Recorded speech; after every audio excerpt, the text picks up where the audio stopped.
barca terrestre. E por isso nós nos lembramos imediatamente, sabemos que estaríamos assim, em barcos, né? Em barcas. E aí Bezerra vem nos falar então da barca terrestre. E ele nos diz que essa barca, essa grande embarcação chamada planeta Terra, permanece sob o comando do nauta Jesus. Não é uma nau desgovernada, ao contrário do que possa parecer. Como em vários momentos ele disse em outra mensagem, Jesus permanece no leme.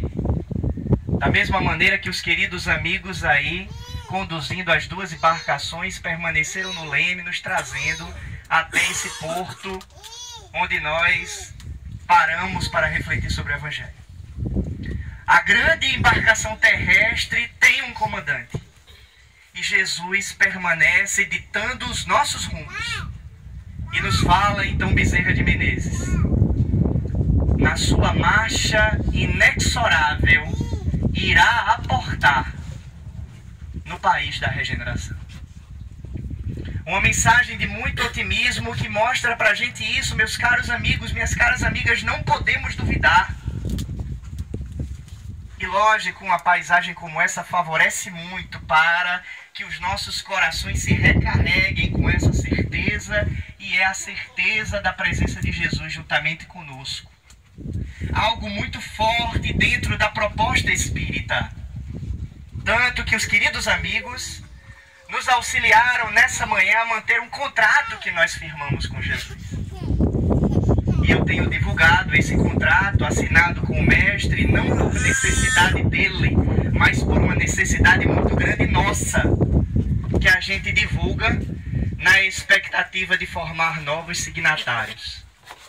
A de que nós não perderíamos uma só ocasião que tivéssemos de falar, de utilizar a palavra em prol da divulgação da mensagem espírita e da mensagem do Cristo, para falar sobre Jesus, entendendo que Jesus cabe em qualquer situação, qualquer que seja a temática, científica, filosófica ou religiosa. E nós, então, nessa manhã, reforçamos esse nosso contrato, percebendo essa figura magnânima de Jesus que nos envolve a todos nós, não somente nesse instante, em que as forças da natureza realmente favorecem a reflexão, e eu fico imaginando como deve ser o horizonte espiritual desse instante. Já ali, quando nos aproximávamos para subir na barca, confesso a vocês, e eu acredito que grande parte de vocês também, fomos tocados de profunda emoção. Na certeza de que nós não nos encontramos aqui sozinhos, e que queridos amigos nos envolvem representando o cumprimento de uma promessa. Qual seja a promessa que o Cristo mesmo nos fez. Mas antes de falar dessa promessa, eu resolvi falar de outras. Porque muitas vezes a gente pode ser tentado a imaginar então que a nossa história com Jesus Cristo, ela é uma história que data de aproximadamente 2 milênios. Mas quando nós paramos para refletir um pouco e pedimos a ajuda de um universitário, qual seja o universitário, Emmanuel, mergulhando nas reflexões de uma obra sua chamada A Caminho da Luz, nós vamos refletir então que esse momento mesmo que nós estamos vivendo enquanto humanidade terrestre, o momento das grandes transições, onde nós verificamos realmente o alvorecer de uma nova era se aproximando, sem que as sombras densas do nevoeiro que nos envolve tenha se dissipado completamente. Em que essas dúvidas que Bezerra nos traz muitas vezes entram nos nossos corações e nos fazem duvidar do porvir. Contam e rezam as tradições espirituais, meus caros amigos, minhas caras amigas, que ao tempo aproximado, segundo alguns historiadores espíritas, de 4 bilhões e 500 milhões de anos, pouca coisa, existia um sistema planetário que também experimentava esse mesmo momento que nós estamos experimentando agora. Esse sistema planetário que se localizava na região que os mapas zodiacais apontam como sendo a constelação do Cocheiro. Todos nós, ou grande parte de nós, já ouvimos falar sobre Capela. E esse planeta, ou esse sistema planetário, vivia esse processo de transição. Estava caminhando também nas trilhas da regeneração. A mesma história que nós estamos tentando repetir agora. E que no universo se repetem tantas vezes, nesses muitos mundos, nessas muitas casas que Jesus falou. Há muitas casas na morada do meu Pai. Na casa do meu Pai há muitas moradas. Mas existia um conjunto de espíritos assim meio rebeldes, talvez, sei lá, com certo medo, porque toda mudança realmente gera esse medo. O que será que vai acontecer conosco? Será que a borboleta tem claro tudo que se sucederá com ela de bom no momento em que ela se enclausura no casulo? Deve bater um certo medo, porque ela tem que abandonar o seu porto seguro, vencer-se a si mesma, empregar uma força sobre-humana para libertar-se, transformar-se então em um ser renovado, transformado para melhor. O nosso querido amigo Saulo, ontem à noite, nos dando o exemplo do seu xará, nos falava exatamente sobre o grande processo de transformação para melhor em que todos nós estamos fazendo relembrar isso nessa manhã.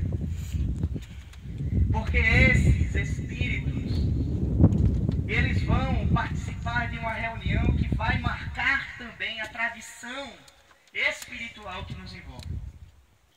E no meio das suas dúvidas, dos seus anseios, das suas dificuldades, eles vão encontrar uma figura angélica, um ser altamente iluminado, que se reúne então com eles e que apresenta para esses espíritos uma nova proposta de trabalho. Eles não poderiam realmente, de oportuno, seguir com o seu planeta nas trilhas da regeneração. Mas era-lhes apresentada uma nova oportunidade, qual fosse a de trabalhar pelo desenvolvimento de um novo orbe, que saía das condições primitivas de vida. E se eles fossem bem-sucedidos naquela tarefa, se eles cumprissem fielmente o seu dever, eles poderiam depois então alcançar a condição de retornar ao seu verdadeiro paraíso perdido.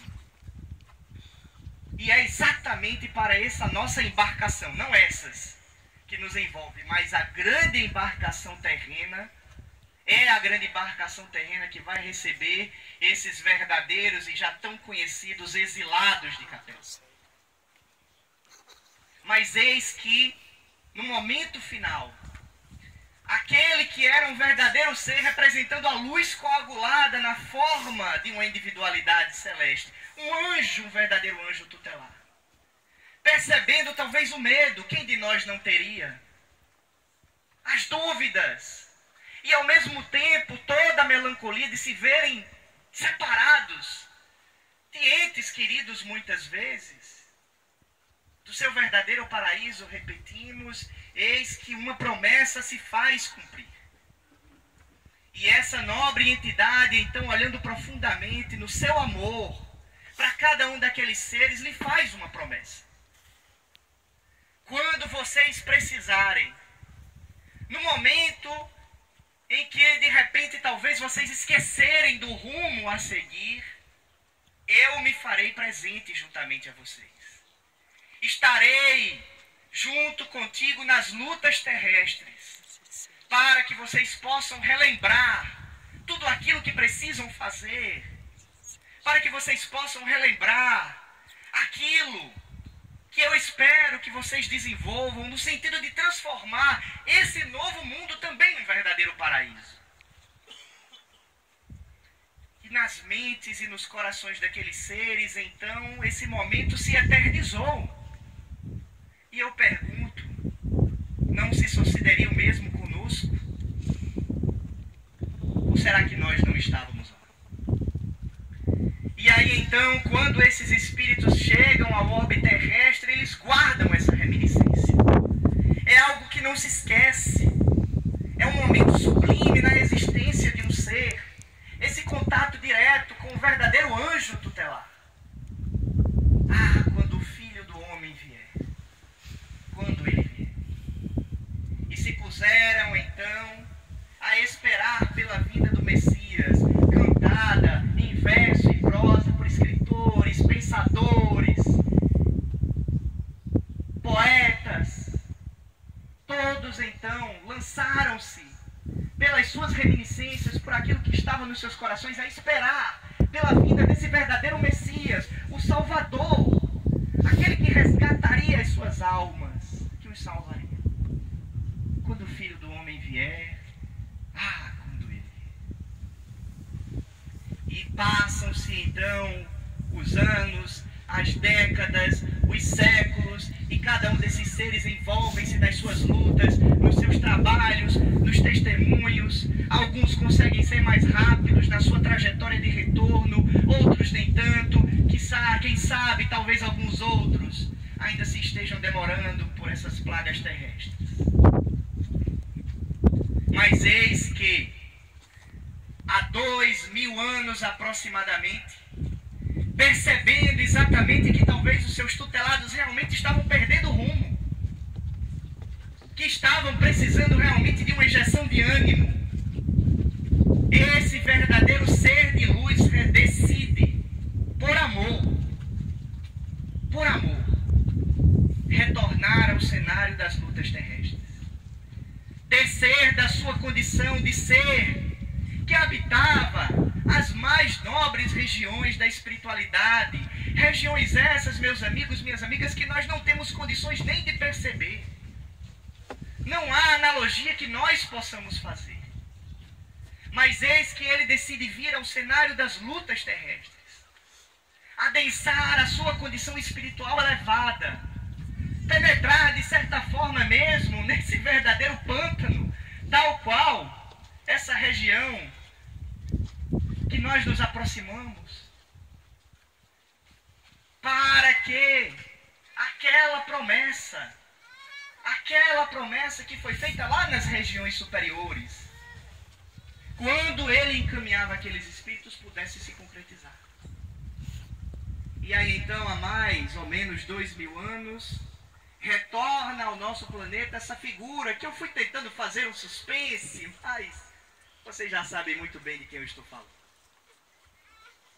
E traz novamente todo o encaminhamento da Boa Nova, que também nós temos dito ultimamente, amigos e amigas, de novidade realmente não tem mais nada.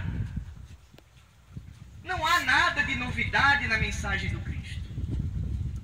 Inclusive, quando ele mesmo veio, apesar de quebrar alguns paradigmas, trouxe como lei maior o amor, que também já não era novidade, que estampava os mandamentos da Torá, apenas destacado pelo mestre, reforçado, quando perguntado, como sendo o maior mandamento, o resumo de todas as leis e de todos os profetas.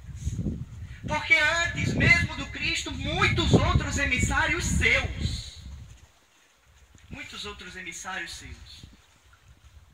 já haviam falado sobre a necessidade do amor, sobre a necessidade de nós buscarmos fazer o bem como forma de crescermos